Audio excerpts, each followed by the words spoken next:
Isso só para dizer que é possível, então, eu usar essa imagem para fazer uma... Eu não preciso usar com óculos, não. Eu uso sem óculos. É isso que é legal. Hein? Quer dizer, eu estou lá no meio da produção, vou ficar pondo óculos. Cara, monitor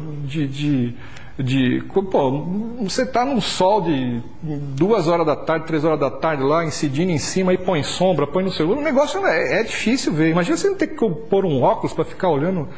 Eu acho que seria bem complicado. Eu estou falando aqui de um monitoramento necessário para o cinematógrafo, tá certo? Evidentemente que, como houve essa discussão aqui na palestra anterior, que, claro, existem outras especialidades que querem ver em 3D. Bom, para esses, então, tem monitor específico lá, com óculos polarizado e tal, e o cara vê em 3D mesmo. Aqui, né, para eu fazer os controles e ajustes de câmera, em termos de estereografia, eu defendo que não é necessário você ter esse tipo de coisa. Bom, aqui vem uma parte um pouco mais árdua, eu vou passar mais rápido aqui, pelo menos na definição. Isso aí são exemplos da antiguidade da estereoscopia, não é? Então, particularmente, o primeiro ali foi do Sir Charles Whetstone, ele que inventou essa história de estereoscopia, 1838. Né? Depois, o Brewster, ele inventa um estereoscópio, que colocam lá dentro dessa caixinha 2 imagens, e o sujeito olha para aquele binóculo ali e consegue ver em 3D. E depois o estereoscópio do Holmes. O Brewster, perdão, ele define, então, qual que é o máximo, né, que foi o que tinham perguntado, qual é o máximo. Então ele fala o seguinte, olha, no caso desse estereoscópio, são 2 graus. Então ele fala numa paralaxe angular. Pô, mas o que isso significa em termos de largura ou distância das imagens na tela?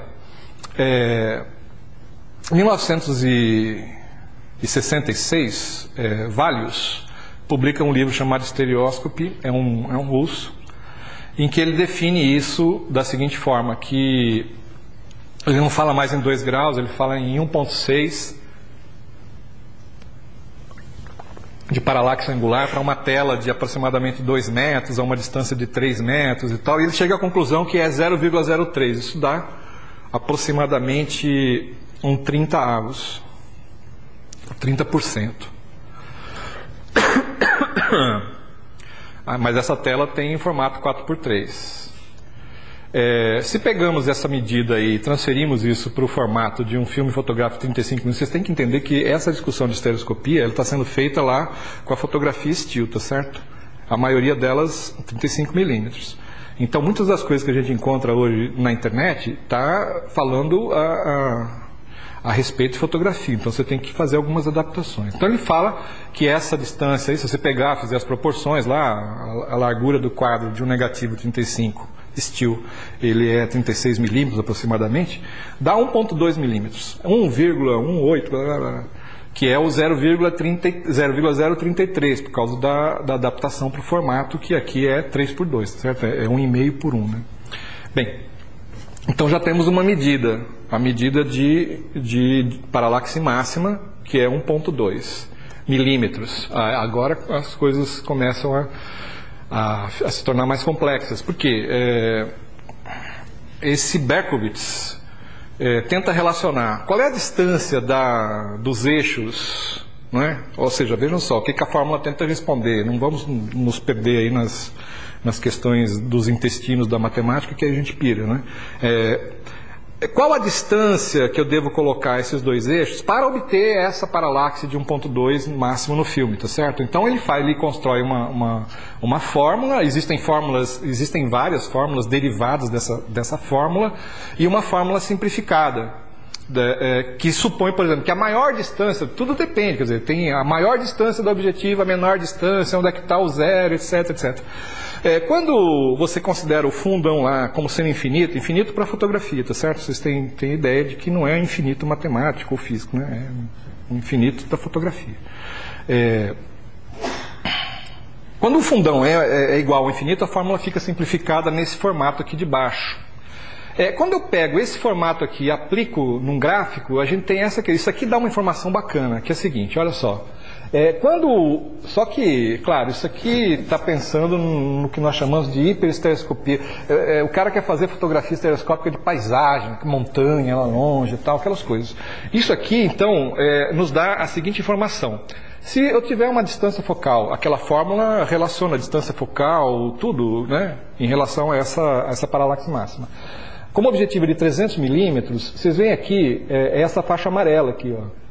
Numa objetiva 135, para os 35 milímetros de steel, tá certo? E aqui a outra. Então vocês vejam que no caso das teleobjetivas, a gente tem uma necessidade de afastar muito mais esses eixos para conseguir um efeito lá no objeto que está distante. Mas então aqui vocês têm metros, olha, 50 metros, 200 metros. Eu poderia fazer uma fórmula dessa mais precisa para distâncias menores. E eu ia obter então resultados bastante interessantes a respeito das diferenças, ou seja, como é que a paralaxe se comporta com diferentes distâncias focais. Isso é uma questão fundamental. Né? Então não basta falar, tem que afastar, não, mas o jeito que afasta, o jeito que aproxima, dependendo se está usando uma grande angular, uma objetiva normal para falar a conversa da fotografia steel, né? Ou uma teleobjetiva, você tem distâncias diferentes. E quem dá essa distância são essas fórmulas. Boas notícias, existem tabelinhas prontas na internet que você pode baixar, tá certo? E joga os dados lá para os 35 milímetros. Aí que, mas puxa, eu estou usando uma câmera que tem 1/4 polegada, não, tem 2/3, na minha tem 1/3, ou seja, é uma grande... Sempre o que se sugere é pensar em termos de fotografia de 35 milímetros de steel e fazer as devidas conversões no aspecto da imagem. Mas é assim que eu procurei trabalhar, não é? Existem outros softwares que também são freewares, esse aí chama-se Stereo Basic Calculator, Tabajara, não, sem Tabajara.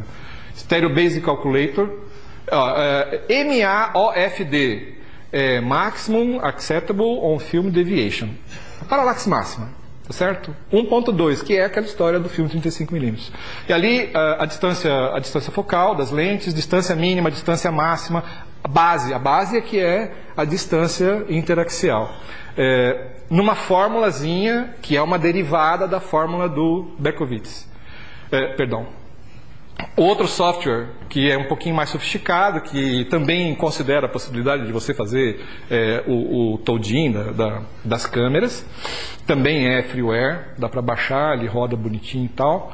Esse aqui já é mais sofisticado, é de uma empresa inglesa chamada Ignition, pago, tem uma versão trial que dura 15 dias.